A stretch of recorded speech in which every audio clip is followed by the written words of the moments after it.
महंगाई पर आप बोलते नहीं है।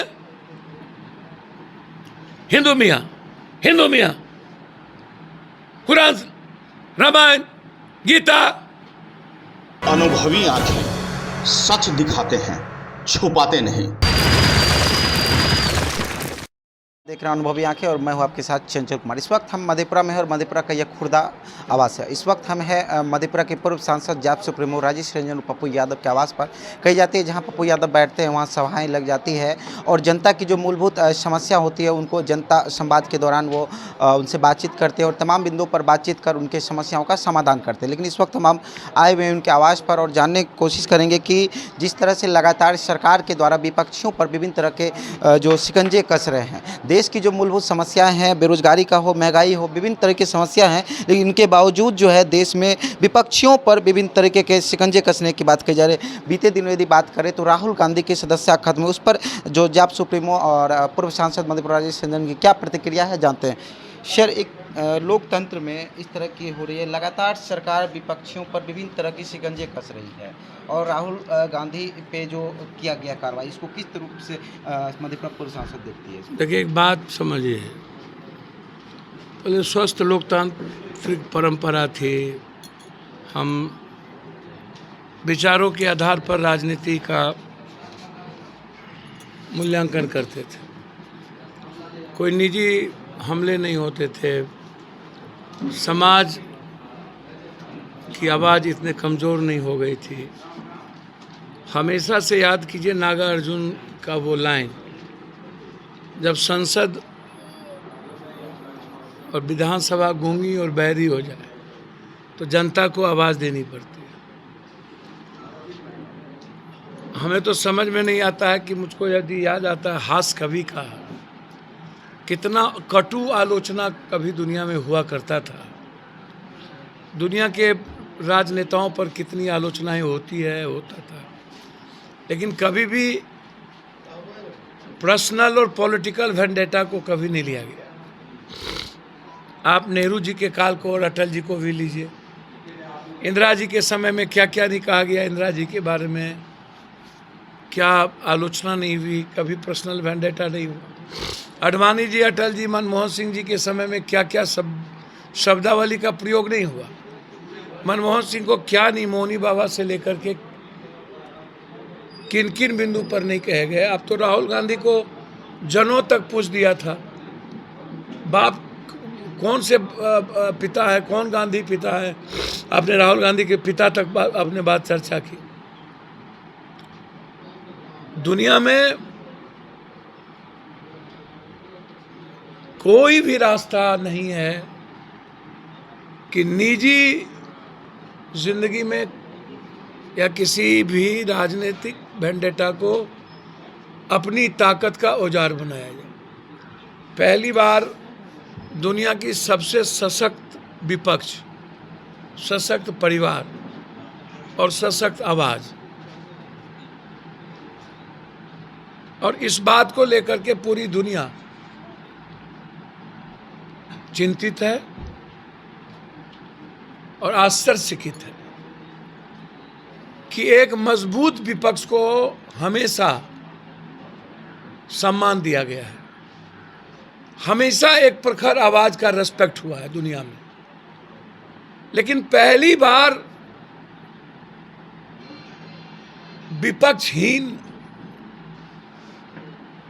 सोच खड़ा हो जाए, मजबूत आवाज को सदन और सड़क से समाप्त कर दिया जाए।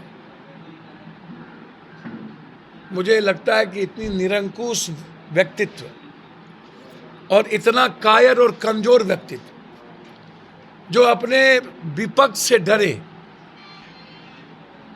जो मुद्दों से भागे और जिसके भीतर न्याय करने की क्षमता और हिम्मत खत्म हो जाए। सर, एक चीज़ कहना मुझे लगता है कि इससे कायर और कमजोर प्रधानमंत्री और व्यक्ति कुछ नहीं हो सकता। मेरा सवाल है कि आप सामने में जब तक स्वस्थ आलोचना करने वाली परंपरा जिंदा नहीं रही,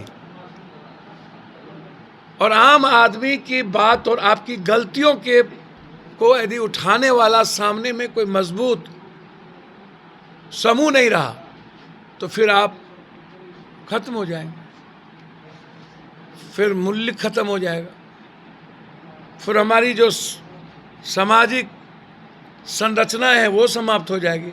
और उसी को आप अब राहुल गांधी मैटर नहीं है, मैटर है कि कहीं पे निगाहें कहीं पे निशाना। संविधान, आरक्षण, जाति जनगणना आप उठा करके देखिएगा, राहुल गांधी को क्या फर्क पड़ना। उसके पिता, उसकी दादी, उसके लोग शहीद होते रहे, वो डरने वाले नहीं हैं, वो मरने से भी नहीं डरेंगे वो। लेकिन ये फर्क 2024 जीतने के लिए जितनी संवैधानिक मर्यादाएं हैं और लोकतांत्रिक व्यवस्था है और जनतंत्र में जो एक विचारों का समावेश है जीवन में, उसको ख़त्म करके रौंद करके हम दुनिया के किसी भी कीमत पर 2024 में चुनाव जीते हैं। क्या ये भारत की लोकतांत्रिक व्यवस्था के लिए सही है? एक ये मैटर है। दूसरा मैटर ये बहुत क्लियर है कि एक व्यक्ति लगातार बात कर रहा हो, नोटबंदी से लेकर के, जीएसटी से लेकर, महंगाई से लेकर, फार्मर से लेकर, कोरोना से लेकर कि आप अरबों रुपया कहाँ गए। 20,000 करोड़ रुपया विदेश से अदानी के अकाउंट में कहाँ से आया। सेब से लेके अरहर दाल बेचने वाला एक व्यक्ति को दुनिया की सारी संपदा पर कब्जा कैसे हो गई। LIC से लेके SBI का पैसा अदानी में ट्रांसफर कैसे हो गया।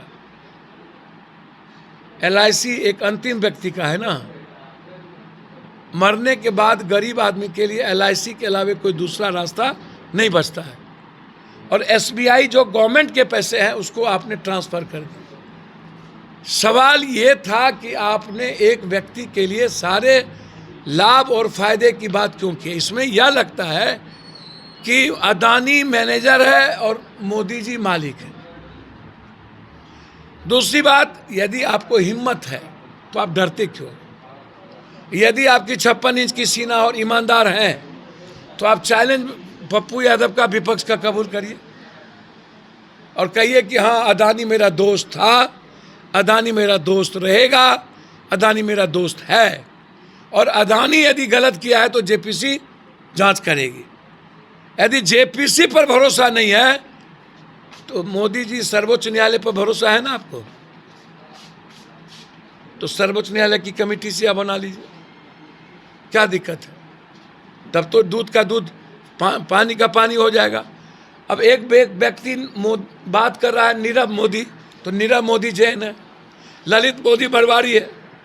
अब ईबीसी और ओबीसी की बात आप हर राजनीति में करते हैं। जब आप राजस्थान जाइएगा तो राजपूत वहाँ बैकवर्ड क्लासेस में आता है, यादव कहीं पर ऊंची जात में आता है। ओबीसी में कौन कैटेगरी आता है आपको तय करना पड़ेगा। लेकिन मोदी जी 9 साल आप, 5 साल अटल जी, 9-5 आपको चलाता कौन है? आरएसएस। आप ओबीसी हैं। एक, यदि आप ओबीसी हैं तो बीजेपी जाति जनगणना के सबसे बड़ा विरोधी क्यों? जाति जनगणना में यादव, कुर्मी, कोयरी, इन तीनों को कोई बेनिफिट मिलने नहीं जा रहा। आप इसको समझ लीजिए। सबसे ज्यादा जाति जनगणना में ईबीसी और अत्यंत पिछड़े और अन्य ओबीसी को मिलेगा जिसकी आर्थिक, सामाजिक, राजनीतिक रूप से पिछड़े हैं। फिर सबसे ज्यादा हमला उस पर क्यों? एक। दूसरी बात, आपने हमसे 10% आरक्षण लिया। मैं चाहता हूं कि ऊंची जात को 15% आरक्षण मिले, लेकिन पिछड़ी जाति और अत्यंत पिछड़े के जो आरक्षण है 77-72, जो स्टालिन ने दिया 72%, आप देंगे या नहीं? आप हमको जरा बता दीजिए। हमसे 10% आप लिए तो मेरा राइट क्यों नहीं दिए? एक भाई से एक हिस्सा आप लेकर के दूसरे भाई को दिए, तो आरक्षण पर आपकी निगाह है खत्म कर देने का। बैकलॉग आपकी सही नहीं है। प्रमोशन में आप दलित, ST SC के मामले को खत्म कर दिए। महिला आरक्षण पर आप चुप हो गए। सवाल बाबा साहब अंबेडकर की सबसे बड़ी विचारधारा संविधान पर आपको भरोसा नहीं है, आप खत्म करना चाहते हैं। राहुल गांधी मुद्दा नहीं है, मुद्दा है 2024 में के नरेंद्र मोदी चाहते हैं कि आरएसएस चाहती है वो आए, आ करके सबसे पहले अमेरिका राष्ट्रीय प्रणाली को शुरू कर दे। कोई लोकसभा का चुनाव नहीं, निचला चुनाव नहीं, लोकतांत्रिक व्यवस्था में हिटलर शाही का जो प्रवेश है वो शुरू हो चुका है और उसमें इनकी निगाह है कि हम अमेरिका के तर्ज पर राष्ट्रपति प्रणाली का चुनाव यहाँ हो। एक दूसरा, एक नई बात आज मैं आपको बताने जा रहा हूँ जो मैं अभी कहीं नहीं बोला हूँ। सबसे बड़ी बात क्या है कि नया लोकसभा जो बना है ये जीतने के लिए कुछ भी कर सकता है। कोई भी पॉलिटिशियन की सबसे बड़ी बुरी आदत है कि जिस जाति को गरियाना हो, जिस मजहब को, धर्म को, जिस आस्था को, जिस क्षेत्रवाद को गरियाओ, मारो, काटो, लेकिन सत्ता चाहिए, सियासत चाहिए। चुनाव जीतने के लिए आप देख लीजिएगा, मैं आज आपको बता देता हूँ, होगा तो ये लोकसभा का परिसीमन कराएगा, 500-550 से ये 800 ले जाएगा छोटी छोटी ये लोकसभा, क्योंकि जो नया लोकसभा है ये 800 से ऊपर, 750 से ऊपर की लोकसभा है, 800 के लगभग। तो मुझे लगता है कि अपने चुनाव जीतने के लिए इंदिरा गांधी जी ने एक बार जब कोई बहुत ही इमरजेंसी आई थी तो जिसमें 1 साल उन्होंने अपने कार्यकाल को बढ़ा लिया था, ये सत्ता में आने के लिए लोकसभा के सीट को छोटा कर भी सकता है, ये आप समझ लीजिए। ये कुछ भी करेगा, परिसीमन का बिल्कुल डाइवर्सिटी करेगा। दूसरी चीज आप इसको ऐसे समझिए कि आप 76 साल की हो गए, आप छोड़ दीजिए, आपने कानून बनाया, नियम बनाया, तो ये लगातार ओबीसी को लेकर के वार है, इन लोगों की दलितों पर वार है। संविधान खत्म ये करेंगे आते ही, नया संविधान को प्रारूप ये इनका आरएसएस ने तैयार कर लिया है।